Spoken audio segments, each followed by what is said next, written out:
Good evening, and welcome to the Prick Tease edition of Pucknology After Dark.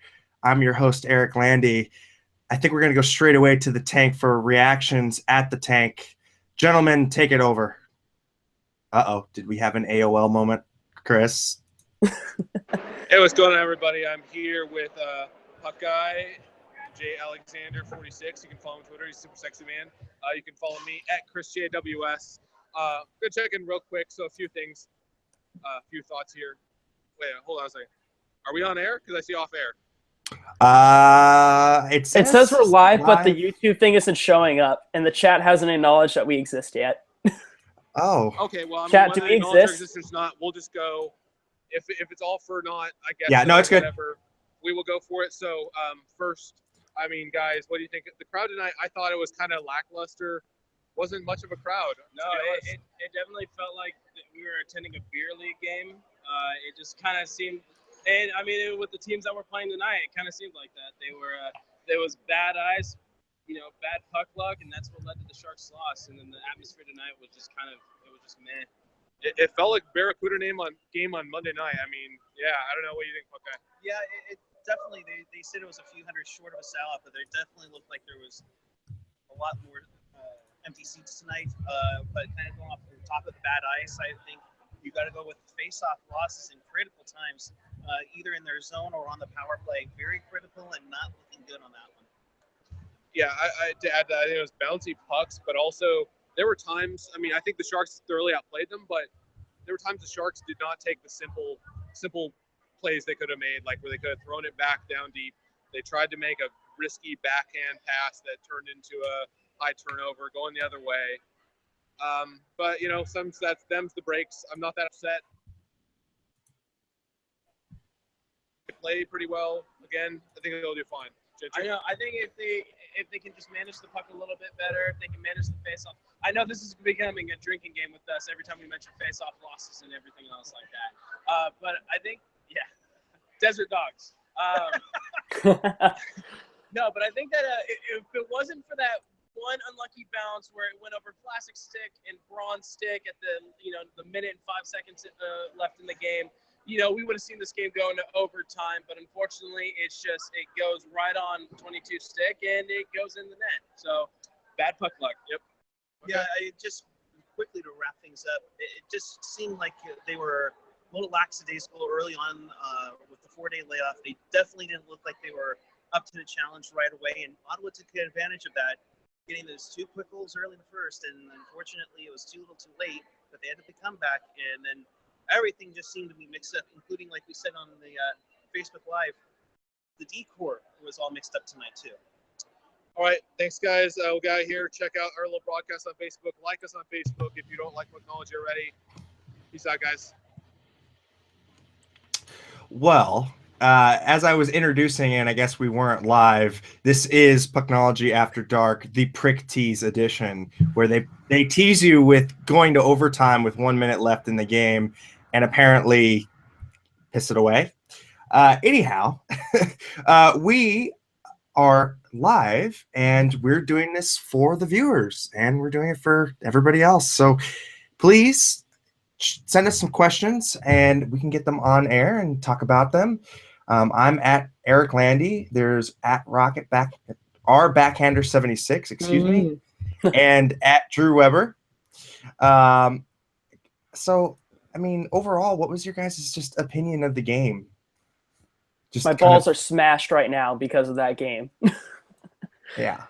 It was just a ball breaker. I feel San Jose dominated the game throughout most of it. I mean, you go into your analytics. Yes, have the timer on there. I think it took me less than 5 minutes to mention analytics. Outcoursed them 78-36. Scoring chances were 27-9 in favor of San Jose. Oh, wow.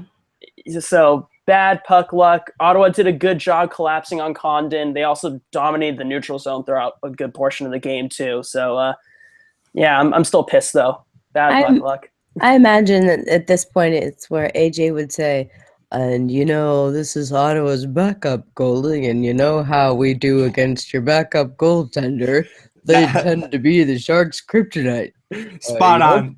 Spot on, Rocket. Spot on. Before Thank we go any further, I just want to give a quick shout out to the sponsor, Audible.com. If you haven't already, please sign up for a trial. Audible.com hosts over 180,000 audiobooks. If you sign up, you get a free audiobook to keep, and you help us out. So it's audible.com/PAD. And yeah, help us out. Help Puck Guy get better internet, because you know what? We're always looking for ways to get Puck Guy better internet. And that's our shameless plug for the night. Look, I mean, honestly, the Sharks had fits and starts throughout that entire game.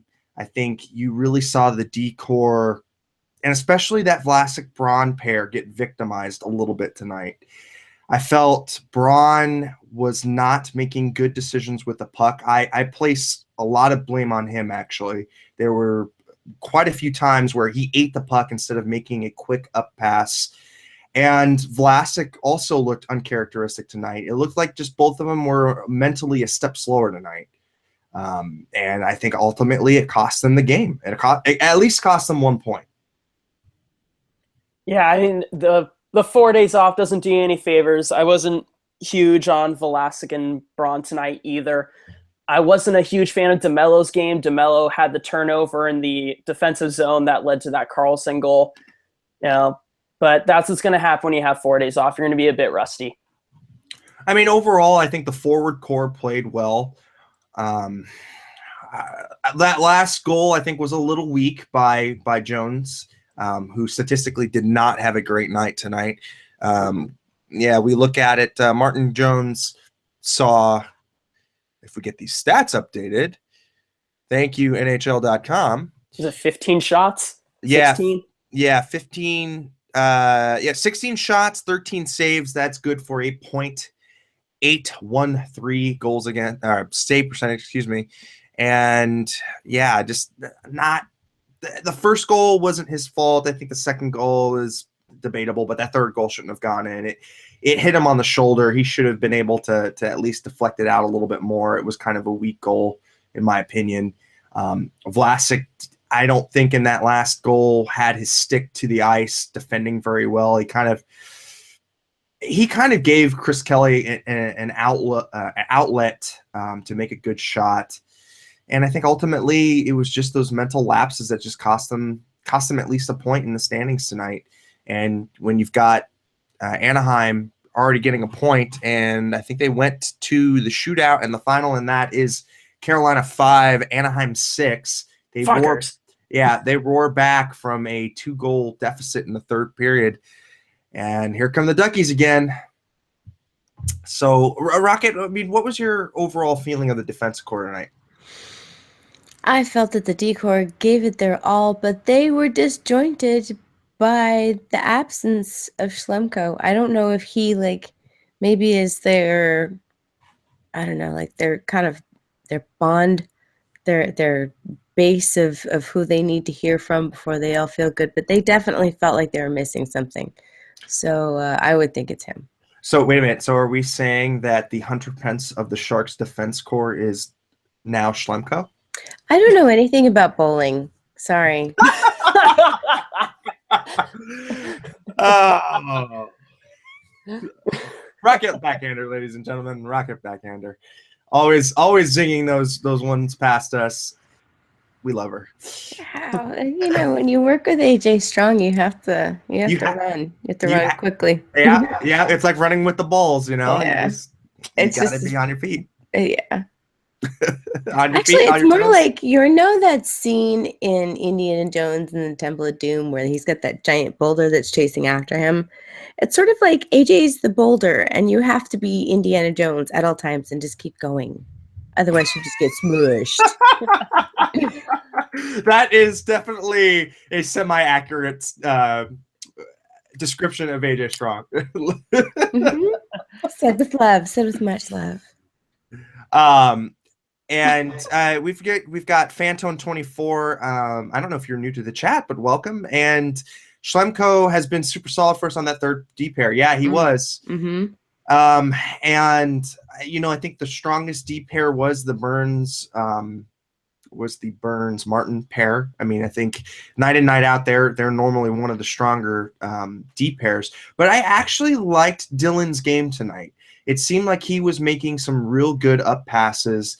He actually caught Pavelski on a breakaway, which it was a really, really good save by Condon. And you know what? For the most part, I really like Dylan's game. I think besides Burns and Martin, he was the next strongest defenseman out of the core tonight.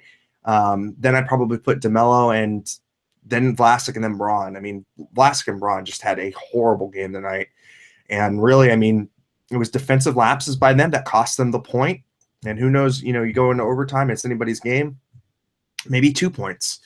So right now, just kind of quickly going over the standings, the Sharks still are in second place, but I believe now we are tied. Yes, that is correct. We are now tied with Anaheim for that second spot. We still retain the second spot because of rows and games played, but still, I mean, it's a little disappointing. You had a night to gain on Edmonton and really, take possession of first place again and have games in hand, and they blew it. They blew it in the third with a minute to go. And it was just kind of uncharacteristic of this team. This team is normally really locked down in the third period, normally is able to get their shit done and able to really, just play a solid defensive game. And you've got your pluggers out. I mean, not pluggers, but you've got your most sturdy defense core and defense pair out there, and they're not able to hold down at least securing a point. It's a little disappointing. It's one of those games that you hope game 81 you don't look back at this one and say, man, those 2 points could have gotten us third place instead of a wild card, or could have gotten us second place instead of third place. So I think it's just an opportunity squandered, and I don't know, it just kind of leaves you with a bitter taste in your mouth, especially with how they came out in the third and really tied it up and wrestled the momentum away. It's a ball breaker. Like I said, my balls are just crushed right now. This is what happens on a non-writer's room, and I can say whatever the hell I want. Hey, not every poo you take is going to be a satisfying one. You just need to wipe yourself and move on, and hopefully the next one will satisfy you. So yeah, I think Rocket sums it up best there. and I think, just kind of going over the stats. I mean, the Sharks on the stat sheet, they thoroughly outplayed them. I mean, 37 shots on goal to 17. I mean, that's kind of roughing up the Senators a little bit. The face-off percentage, Sharks win 55% to 45. Sharks go 1 for 6 on the power play. I think if you look at squandered opportunities, you look at that power play and you go, that maybe 2 out of the 6 power plays had some really good looks. The other 4 just looked like there wasn't any kind of gas in the tank in that first unit. But that power play's been dead since the beginning of this season, basically. It has. And so you start to wonder, is it maybe time to break up the gang for at least a game? I mean, unfortunately, you don't have Hurdle pinning down that second power play unit, so it really neuters them. So it's not like you can just place the second power play unit on instead of the first unit. So it might be time to shuffle the deck a little bit. Maybe. So are you going to put out there Haley, DeMello, Melker, and Pavelski? Pavelski's on that top. Oh, you're saying like when we shuffle the deck? Yeah, shuffle it up. Why not? I mean, I like the idea of maybe putting Ward out instead of Marlowe. You get a little bit more of a net front presence there. You shift Pavelski to that left side defensive kind of spot. He has played that point spot before. And you've got Logan who can take a quick shot. You got Pavs and you got Burns, and then you have just a big kind of roadblock in front of the goalie screening. Maybe it's time to do that. Maybe it's time to put Marlowe down centering that second power play unit and see if you can't get something sparked there. Right now, that second unit with Bodker and Donskoy kind of trying to channel the The offense through them is not working. And to be quite honest, Vlasic should not be on that second power play unit. Tonight, I mean, it was pretty apparent tonight that most of his shots were getting blocked on the point, and just really, whenever the offensive play went through him, it kind of just died out a little bit. I mean, am I off base, guys, or do you think that Vlasic should be on that second power play unit? The thing is, who do you put there instead? Because I wouldn't want to move, like you're saying, you want to move Pavelski to the point kind of thing. I don't know if I want to take Pavelski out from in front of the net, 'cause that's where he makes his money, is by deflecting those pucks. Someone I would like to see on the power play more is Chris Tierney, though, because he has if he has space, and hell, even if he doesn't have space, he is a fantastic playmaker. But they put him so much on the penalty kill, but they don't reward him at all by giving him time on the power play. Meanwhile, Bacher and Donskoy haven't done shit this season, are getting this power play time that should go to players like Tierney, like LeBanc, people who are producing. Reward them for their hard work. Yeah, I totally agree. I think LeBanc has kind of earned a spot to at least show what he can do on that power play unit. Maybe you put him with Tierney, and maybe you put him with Donskoy. I still like Donskoy's game on that second unit, because I really like the chemistry with him and Hertl. It seemed like that second unit was really nipping at the heels of the first unit for power play time at the very beginning of the season, up until that Hertl injury. But right now, I mean, it's stale. And I know that we've seen this power play unit, the top unit, has been together for so long. I mean, we know it kind of ebbs and flows, but still, I mean, 1 for 6 is not going to get it done tonight. And especially if you're going to give up a power play goal from your PK, you've got to win the special team battle. And ultimately, I think that's one of the reasons why they didn't skate out with any points tonight. Yeah, power play is definitely disappointing. If you have 6 opportunities, you'd like to convert at least on 2 of them, if not more, especially when you're a team as talented as San Jose. You've got the best passer in the world in Joe Thornton. You've got Brent Burns on your blue line. You should be scoring like nothing on the power play. And just this season, for some reason, just has not been coming together. Rocket, I mean, that's a good point. I mean, we've kind of seen Jumbo's point pace kind of grind to a halt. What do you think is kind of going on with that first power play unit? I can't tell if they're all right. So here's the deal about power plays: is like, we get super frustrated as fans when they overpass, but at the same time, it's really frustrating if they underpass, take a shot that's really not a scoring opportunity. It takes a bad bounce. They get the odd man rush, and hey, guess who scores? Not us. And that's more apt to happen when it's not passed enough. So they're just waiting for good opportunities, and maybe they need younger, fresher eyes to find faster opportunities. I don't know how else to say it, but there's some old eyes on that line, and maybe some newer ideas. Put the young kids on there. That's what I think. Yeah, I mean, I think you bring up a good point. I mean, it looks as if Joe has kind of lost a step. I think for the most part, you kind of see him now kind of eat the puck a little bit more instead of making that fancy breakout that he normally does. I've kind of noticed that in the last 10 games. It just kind of looks like he's just maybe not even one step, but like a half step slow. He takes an extra half second before he makes his really pretty pass. He can still make the pass, but I think it's just that it's, for whatever reason, it's just some kind of timing thing with him. And we saw it last year too. I mean, we saw it at the beginning of the year when he kind of, they didn't come out and say it, but I think Jumbo had a concussion. We kind of saw a similar thing where he just looked a little slow, and then he just turned it on in the second half, and it was like nothing ever happened. He didn't skip a beat. He's just old and cranky. Old and cranky. That's Paul Martin. Yeah. I don't know if Jumbo is older than Paul Martin, I'll have you know. And I'm older than both of them, so I should know better. I'm younger than almost all of them. Yeah. I wait a minute. So is it you or is it Felix that's the youngest on our little cohort? Felix is younger than me, I think, by like 4 months, because I'm July of '94. I think Felix might be like Felix was November because he just had a birthday.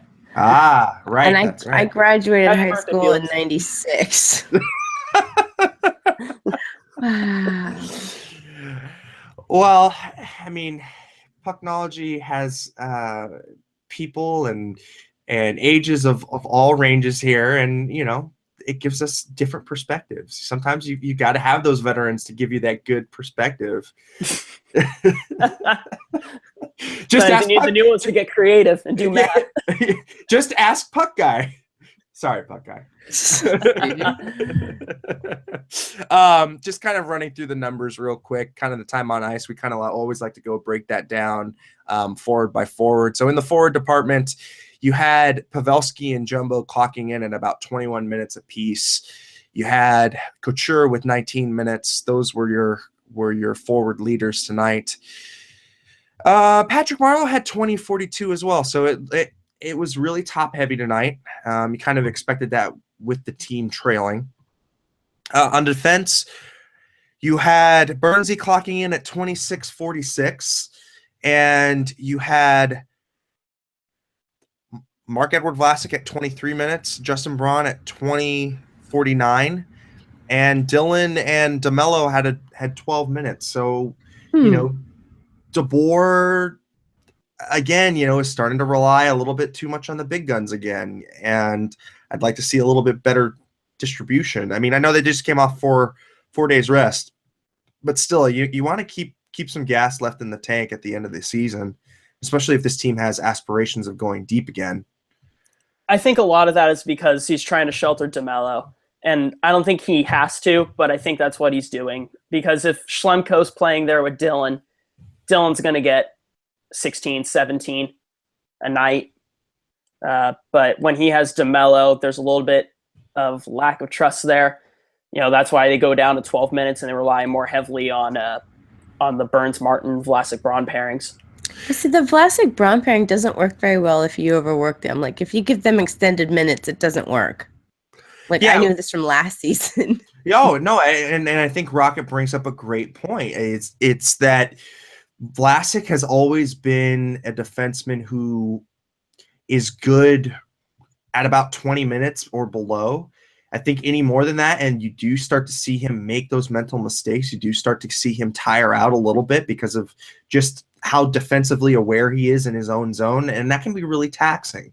Whereas you have a guy like Burns who's a little bit more free-spirited. He doesn't feel like he's got the burden of being like the defensive rock. So his minutes are a little bit more freewheeling, and it doesn't feel as taxing to be in the offensive zone and really, just kind of, freewheeling it. So I definitely agree with Rocket on that point. And I don't know, tonight they just did not look great, and Braun, poor Braun. I mean, he was just not doing it tonight, not great. So unfortunately, I think there was this one you can pin on the deep pair. And I mean, like I said, Martin Jones, that last goal, he had a shoulder on it. And in my opinion, if you get even a little piece of body on it, that means you should have made the save.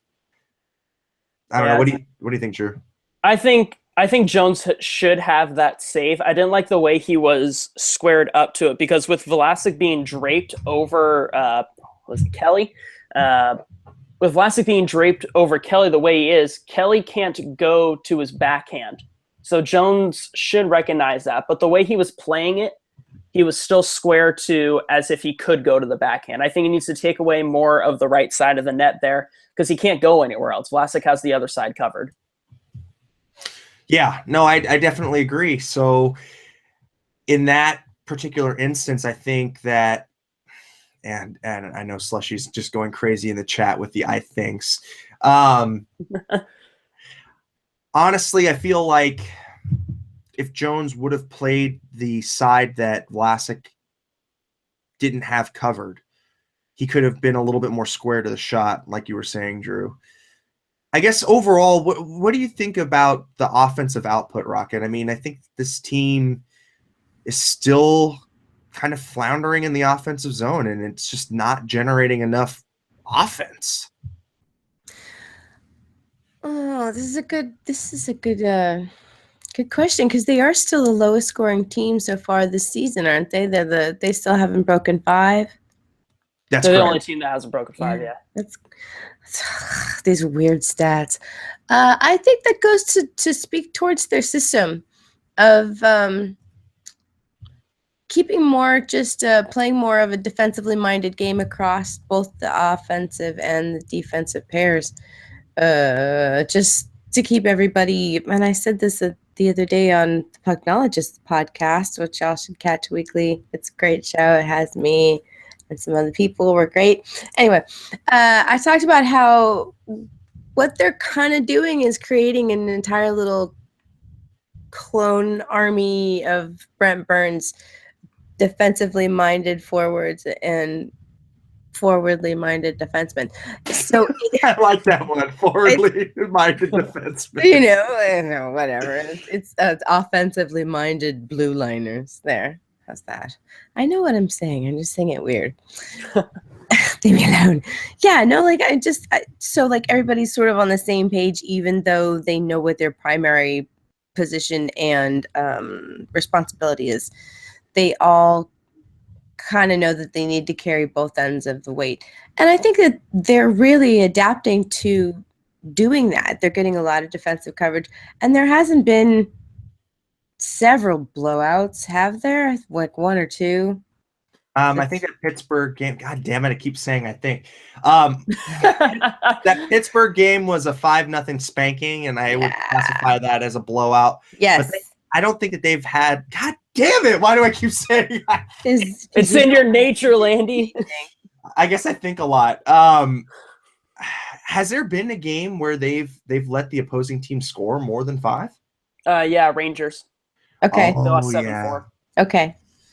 See, like there haven't really been that many high-scoring games on the other side. So I think that talks about, see, I'm saying it too.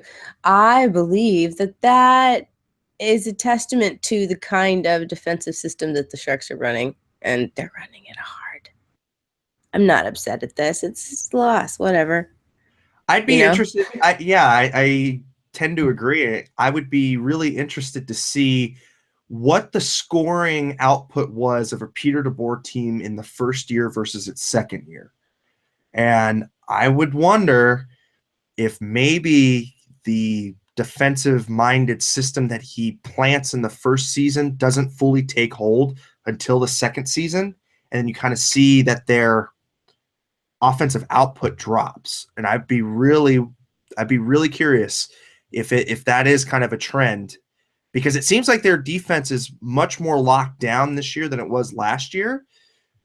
But I also think that they're kind of stifling a little bit of creativity, maybe a little too much. Drew, what do you think? Well, right now the Sharks are the number 1 defensive team in the NHL. I think they have the lowest goals against per game at like just over 2. I want to say it's like 2.1. If you go overall, Sharks have allowed 55 goals in 26 games. That's third best in the NHL, behind Minnesota and Columbus. Columbus on fire, by the way. Holy hell. I wish. But, I mean, the Sharks, their scoring is going to pick up. Right now, they're shooting at below 8%. There's no way in hell a team this skilled is going to shoot below 8% for an entire season. It's going to pick up. I talk about like PDO regression every goddamn day because it never fucking regresses. But soon enough, it will regress, and the Sharks will be scoring a lot more. And look how many chances they had today that didn't fucking go for them. That's what the whole season's been. Well, it wouldn't be regressing. It would be progressing to the mean, correct? I guess. I don't know how they could regress any more than they are. Dear God, I hope they don't regress more. I don't know. Do you procrastinate? I have to look that up now. I've only heard regress. It means go backwards. Yeah. AJ Strong chiming in. Landy's I think is as to Ian Reed's you know. Oh dear. Zach Devine saying Eric dropping the knowledge. I'm Landy. Eric is puck guy. So, thank you for calling me by my name, but I've always been Landy because there's always been multiple Erics wherever I go. So Hi, Zach. hi, What's up, Zach. Another good one that came in from AJ. Daryl Stevens tweets out. He retweeted Darren Stevens, Uncle Darren. If you guys don't know, Sharks dominate shot attempts 78-36, aided by 10 minutes and 19 seconds of power play time. Even shots on goal were 24-13 in favor of San Jose. So that's pretty crazy. I mean, 78 shot attempts, and we look at the number of shots on goal, that's 37. So 21 blocks for the Senators. And going into this game, we knew that the Senators gave up a lot of shots, but I didn't think it was this bad. Now, the other thing that I would really like to see is the spray chart of the Sharks. If it was what people have been saying, that Ottawa tends to push out the shots to the exterior. I believe going into the game, they gave up the longest distance shots, meaning they, on average, they give up the longest distance shots. So I'd be interested to see where the Sharks' shot selection came from tonight. I'm pulling that up right now, actually. Probably a bar, whatever top shelf tequila they have. Maybe. That's where their shots are coming from. That's where their shots are coming from. Exactly. All right, let's see if I can screen share this. Ooh. I All don't right, usually go ahead. screen share, so bear with me on this. All right, but Drew. I do have the spray chart. the spread chart of. Okay. All right, am I sharing it? You are. Oh, now. you are, yeah. Okay, so I mean, actually, a lot of shots coming in from that low slot area. A lot of that though was off of the rebounds and stuff like that. We saw a lot of opportunities where pucks are in the crease, Sharks are jamming at it, Condon comes up with a save, or Ottawa's defense bails them out. Strangely enough, though, all three of the Sharks' goals, which are the ones in green, all outside of the faceoff dots, or all behind the hash marks. Meanwhile, Ottawa's all in the slot, but different levels of the slot. I thought the Sharks only scored 2 tonight. Do I have it backwards? What is this? Goal scored. Goal scored. Why is there's an Ottawa goal on the Sharks side? Oh, you know what? That's the empty netter. Oh, okay, gotcha. Yeah. Okay. Yeah. Thanks for calling. Fuck the empty netter. I was like, what the hell? Yeah. So you can see. I mean, the Sharks spray chart is actually pretty good. I mean, it doesn't look like it's all perimeter based shots, which was the MO of the Ottawa Senators going into the night. So I don't know. You just got to wonder: is it just not crashing the net enough, or is it not making better shot selections? Maybe not enough pre-scouting on Condon. I mean, Drew, what do you think? It's Ottawa's defense in this case. Like I said, a lot of times Senators did a great job of collapsing in on Condon to bail him out. How many times do we see the puck loose in the crease and the Sharks are jamming at it and the defense clears it out kind of thing? So you got to give credit where credit is due. The defenseman for the Senators really, really bailed out their goaltender today. Yeah, and Zach chiming in, Condon has a very good quick pads down. Condon has been very good, and he gets his pads down quick. So, I mean, the Sharks have always traditionally been a low on the goalie shooting team. They don't. I mean, sometimes they go high, but most of the time it's a lot of belly shots and a lot of shots around the pads. That's kind of been the knock on them. So, I think the other thing you kind of got to wonder is maybe mixing up the shot selection a little bit, because right now and we're joined by a Kevin Lacey. Oh, shit. This isn't Ryder's room. He's trying to get it in because he won't be in on Sunday. I am so – I'm not angry, but I'm just like – disappointed? No, I'm not even disappointed because I thought the Sharks played great tonight, to be honest. I thought the Sharks completely dominated. Even when they were down 2-0, I thought the Sharks played their butts off. They were working hard tonight. But that referee is a disgrace to 22s everywhere. I was wondering when this was going to devolve into let's talk about the refs. So I guess this is a good time as any. Ladies and gentlemen, we are, have the distinct pleasure of welcoming Kevin Lacey onto the show tonight, turtleneck and all. I was there live, so of course I had to rock it out. Yep.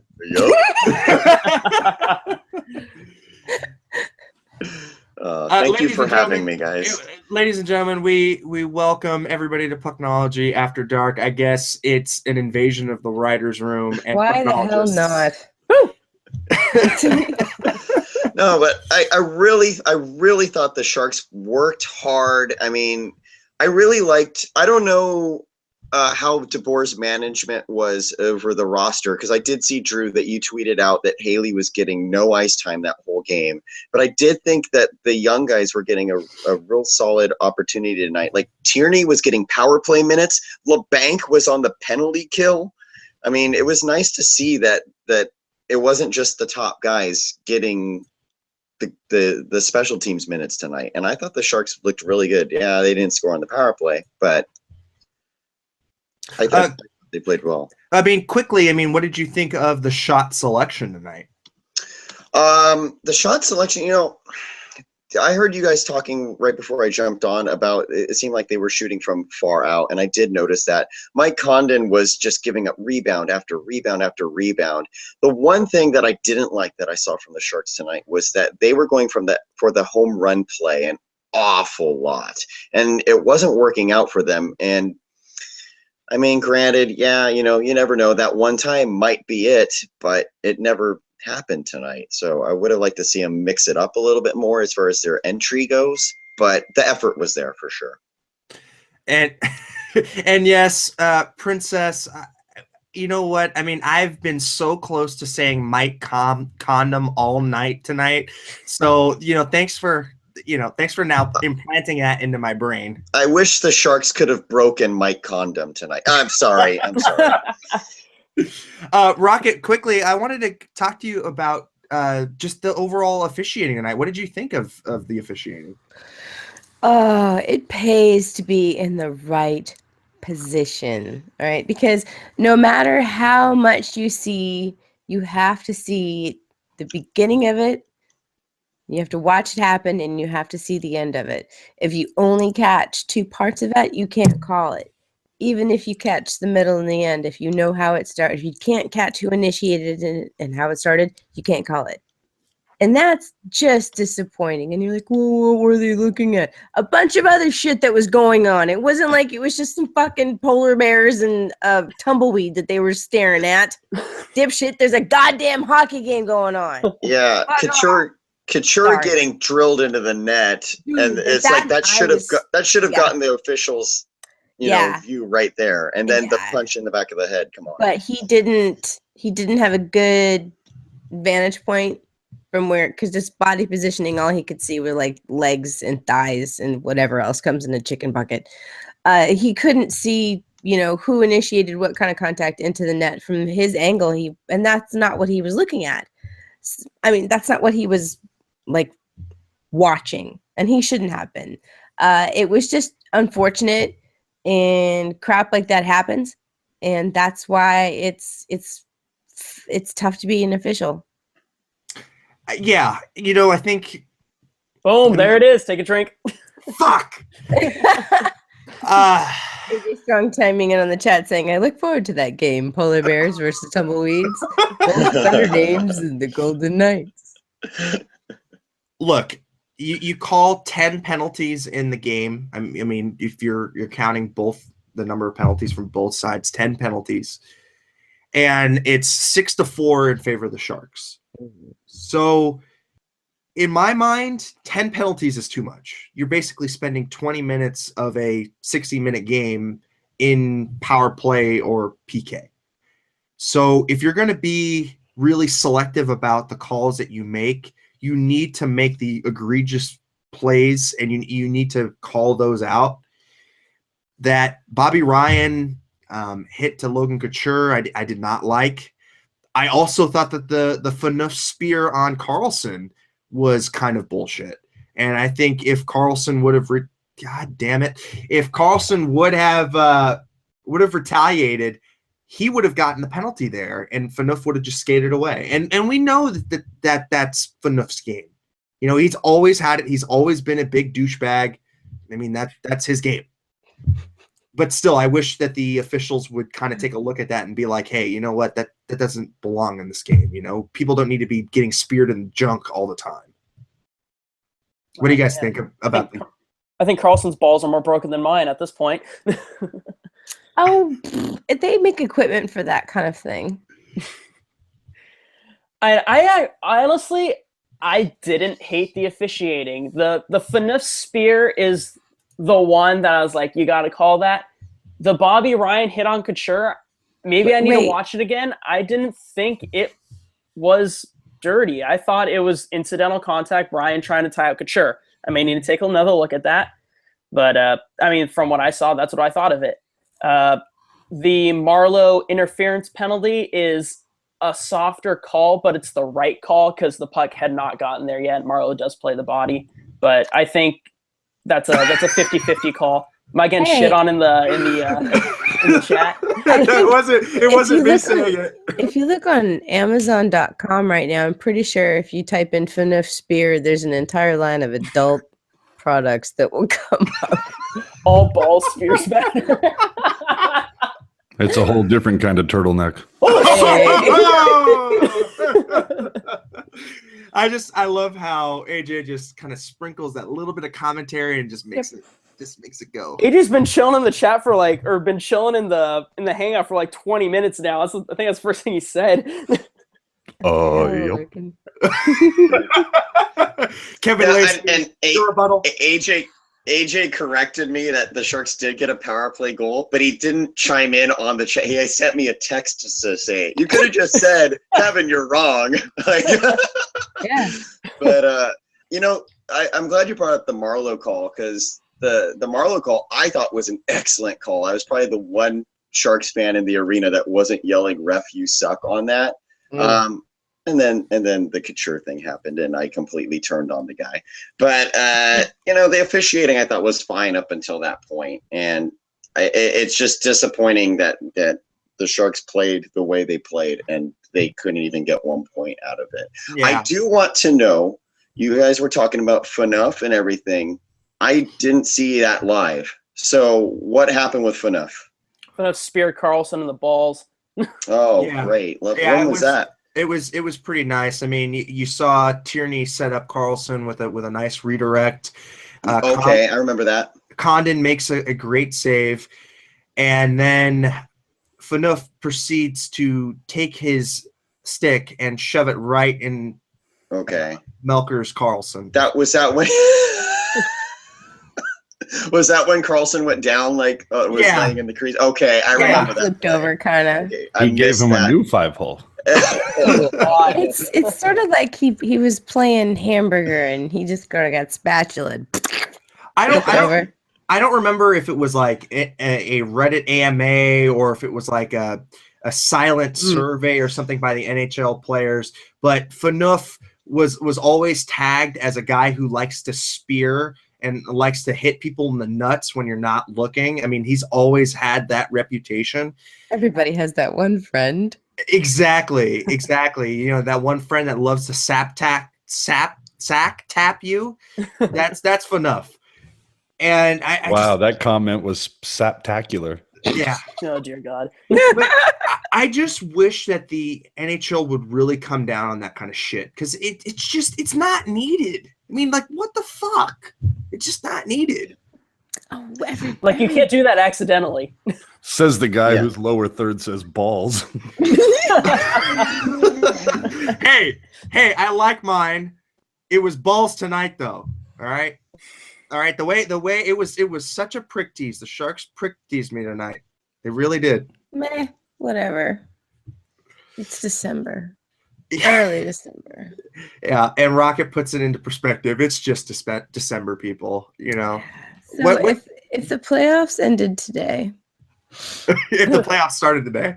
No, if the The playoffs, playoffs ended today. The playoffs ended today. I'd be very disappointed. If the playoffs started today, you would have Edmonton leading the Pacific Division. Oh my god!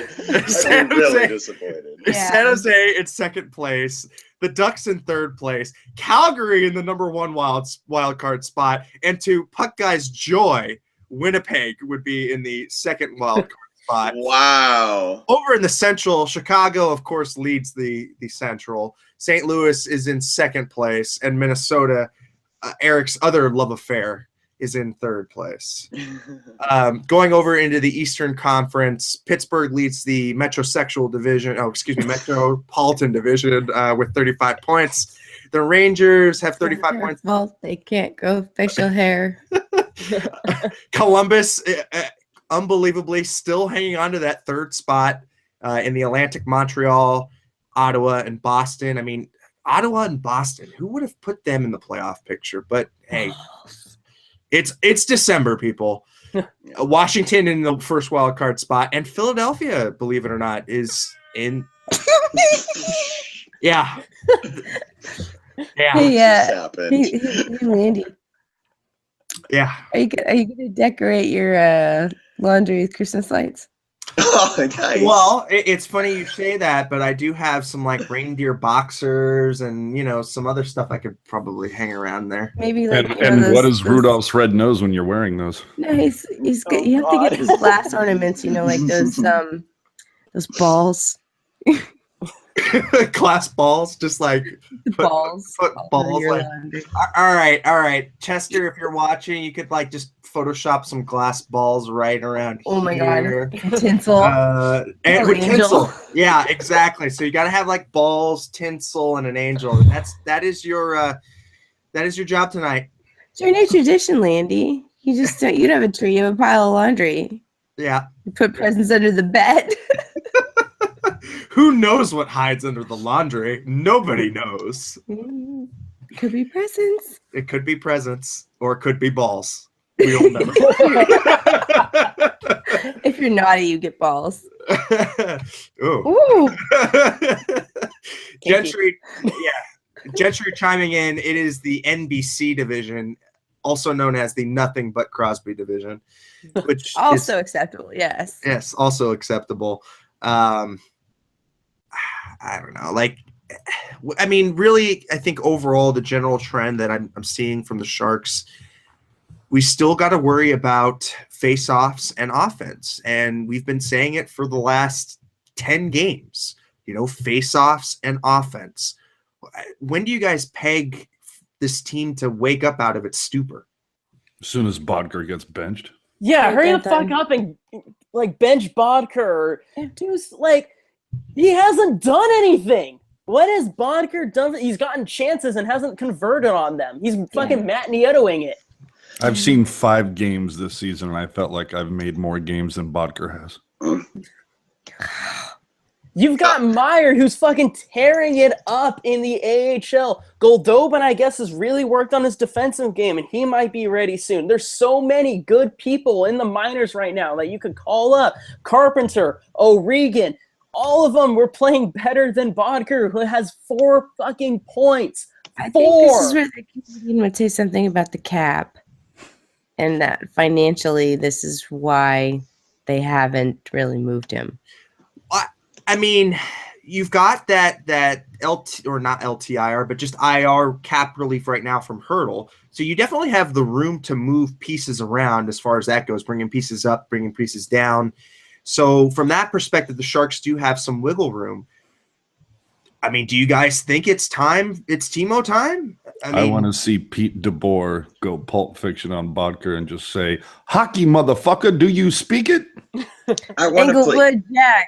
Give him the Inglewood Jack. I want to play devil's advocate on this, though. I thought Bodker played really strongly Newcastle. tonight. I We are thought not Bodker played. sending Bodker to the KHL.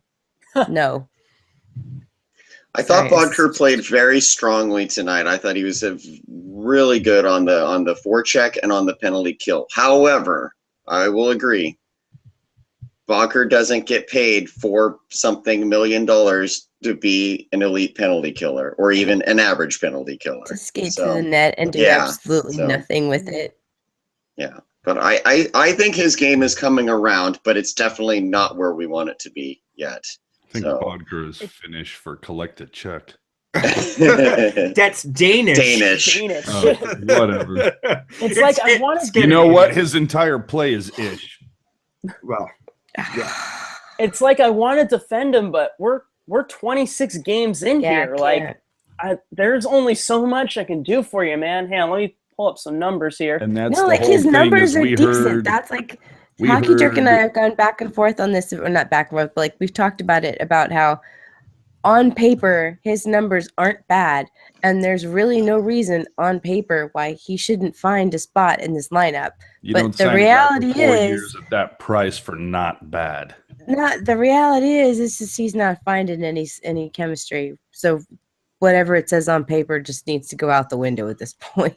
After 10 games, we shit on him, and it was small sample size. After 15 games, we shit on him, and it was, well, maybe it just needs to happen a little bit more. We're at 26 games. When is enough enough? Well, for the Rider Room boys, who do you guys like out of the prospect pool to come up and take his spot? I mean, do you think it's time for Timo, or is it time for Goldie? What do you guys think? Is Goldobin a defenseman? Nope. No, he's not. No.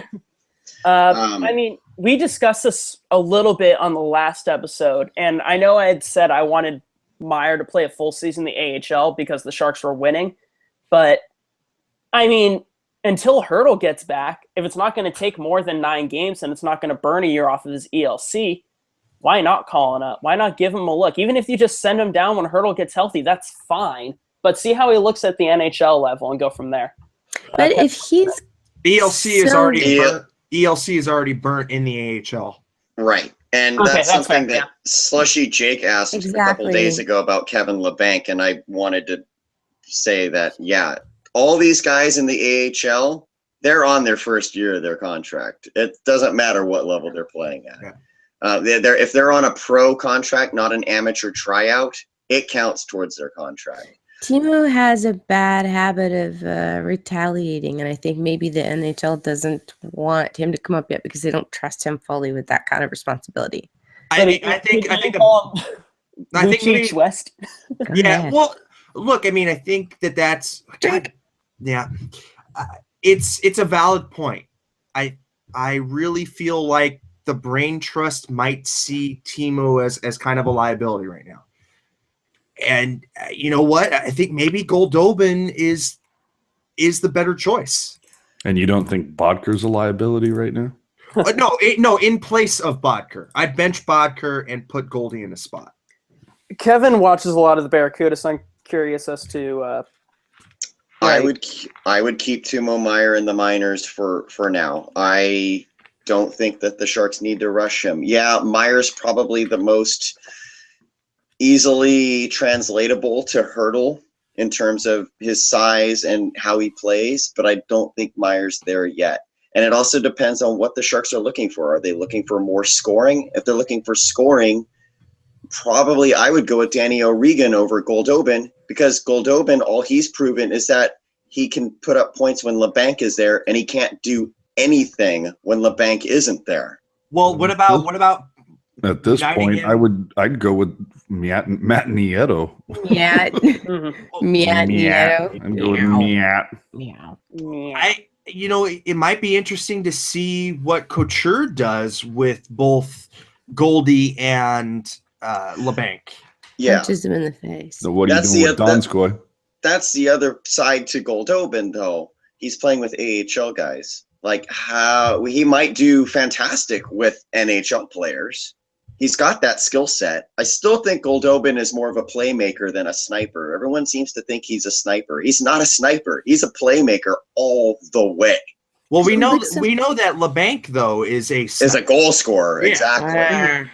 and I think that Logan is too. I think Logan. God damn it, Logan has more of a scoring touch than Goldobin does, and maybe you channel the playmaking through Goldobin. Yeah, I like your idea, Eric. I do. And as far as Donskoy is concerned, you keep him right now with Tierney, because I don't think that he's earned second line ice time right now, and doesn't deserve to be on the second line.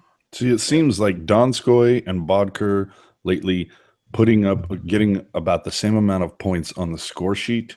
But I noticed Donskoy out there doing the right things, and I noticed Bodker doing what feels to be the wrong. Yeah, Donskoy's the first in on the forecheck more often than not. And then the other thing for Donskoy is it's not like he put out a tremendous amount of points in the regular season last year either. It's just that he had such an amazing playoff that we're remembering that from last year. I think he's about at the same pace as last year. I don't know. Drew's got the stats on that. Right now, Donskoy has 4 points in 25 games. Okay, he's on a lower point pace than last year, but The only person who has less than that among forwards, Mikhail Bodker. Mikhail You know who has Bodker. more? Oh, wait, no, I'm sorry. You know who has a better points per game? Michael Matt Haley. Nieto. Matt Nieto. Oh, Michael Haley. 2 points in 15 games. That's He a has better one pace. less point than Bodker in 10 fewer games. Yeah, he's on a better pace. As far as Danny O'Regan is concerned, look, he's got a lot of talent, but I think his talent's wasted on a fourth line. Agreed, completely. Especially with the way Peter DeBoer deploys his fourth line. He doesn't really shelter them all that much. He does give them some offensive zone starts, but not a lot. He just benches them. Exactly. They're the first to get benched when they are losing. He loves to roll 4 lines when he's got either a lead or he's tied. But when he doesn't have a tie, he kind of goes to that Todd McClellan, Ron Wilson, play your stars until they burn out kind of syndrome. Yeah. It depends on what they're looking for. Do they want scoring? Do they want increased scoring? Do they want just increased responsibility? Because O'Regan is the best player on the Barracuda right now, easily to me, easily. How is his what's game? his role going to be? Is his game transferable to a wing position? Because right now this team needs a winger. Maybe at right wing. I don't know. I really have never seen him play left wing or the left side at all this season. Usually it's either at center or right, but he always lines up at center. And I have a specific question for you, Rocket, because you do frequent the practices quite a bit. Have you heard or seen anything from Hurdle? I mean, is he still walking around in a boot? I mean, I have not heard anything. It's pronounced real quiet. So a couple of weeks ago, I think perhaps it was, oh balls, I don't know if it was last week or the week before last, but in recent, I saw him leave the locker room last week with a rather ominous looking contraption on his leg still. It wasn't metal, but it was definitely multi-layered and, It was Martin Havlat's leg. No, it looked more like zombie leg. Oh, what's his name? Oh, Rafi Torres? Correct. Oh, there you go. Yeah, they murdered Rafi Torres and harvested his leg and killed Tomas Hurdle. And now all it wants is revenge. So from what was said earlier from, I believe, Landy and Lacey, are you trying to say if you like the line, you should have put a wing on it? Yes.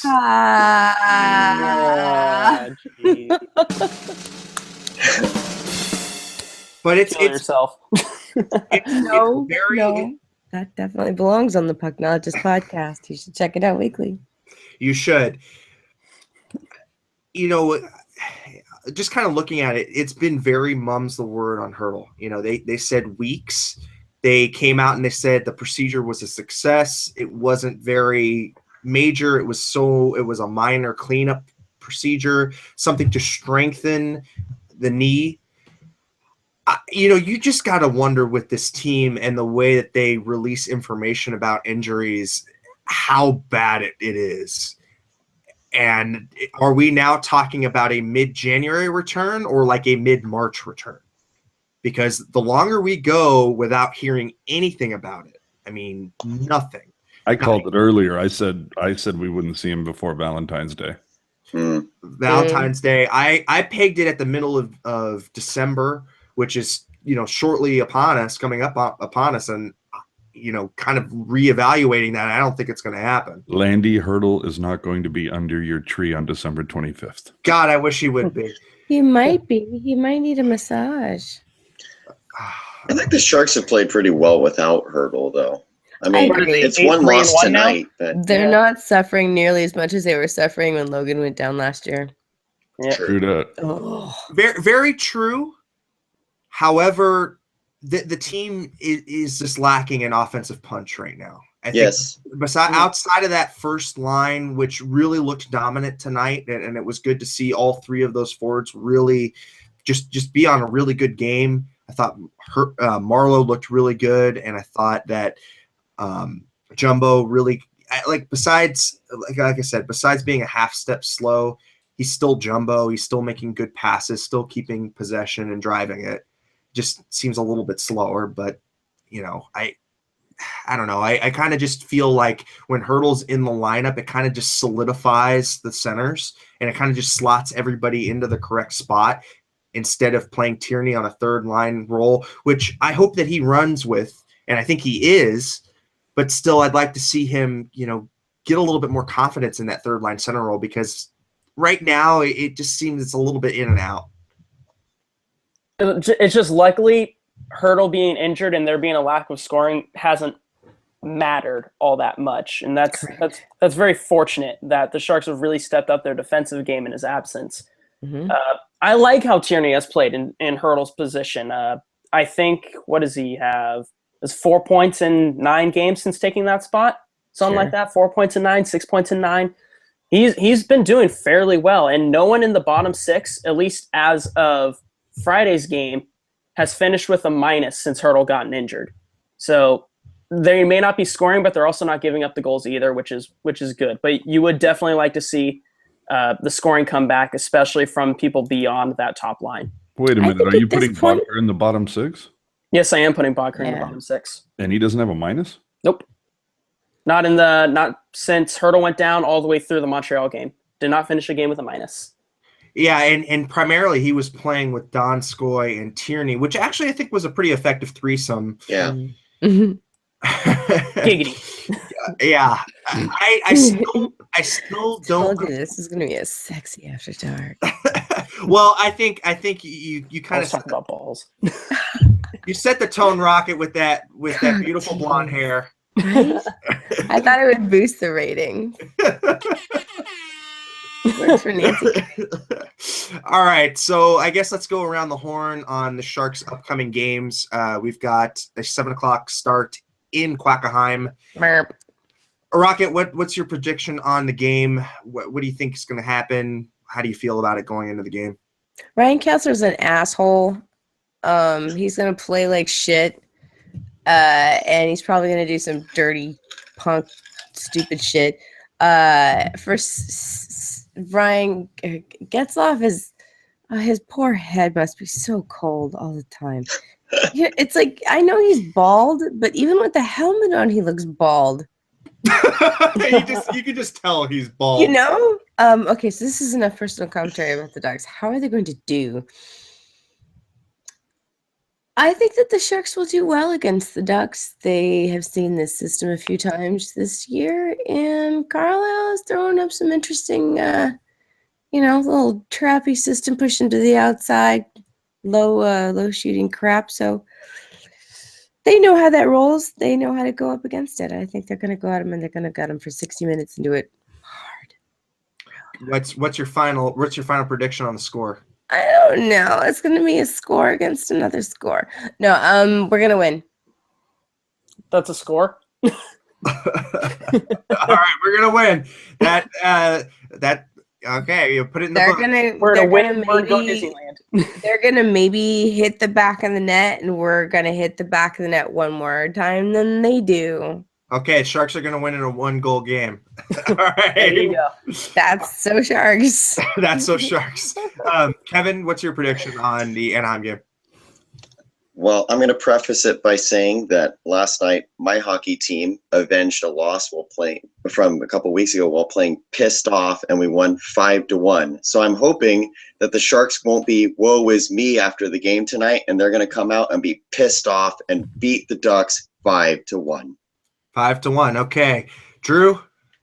I got the Sharks taking a 3-1 win. Anaheim's bottom six is garbage. Sharks are one of the best defensive teams in the NHL, and Anaheim's defense group isn't all that great, even with Lindholm finally being signed. So I think Sharks can get 3 by. Anaheim only get 1. Okay, AJ. I did gagoogity that girl. I gespoigeted her geflavorty with my googus, and I am sorry. All right, Quagmire. What's the score going to be? How much is he going to score? It's going to be 69-1. 69-1. Wow. If you really want to know, you have to tune in tomorrow to the Pucknologists. Oh, what a bastard. Oh, shameless plug. Shameless plug. Yep. All right. I guess I'm going to go with a Sharks 4-2 victory. I think that the Sharks will pull it out. I think we'll have. Oh. Let's say Don Scott gets off the schneid. He'll get a goal. Let's say Logan continues his hot streak. He'll get a goal. Let's say a Pavelski goal and a Burns goal. That's where I'm going. 4-2 Sharks. Ladies and gentlemen, this has been Pucknology After Dark. Please check out all of the other Pucknology properties. We have the Writers Room boys hanging out tonight with us, but you should definitely check out their video cast and podcast on Sundays.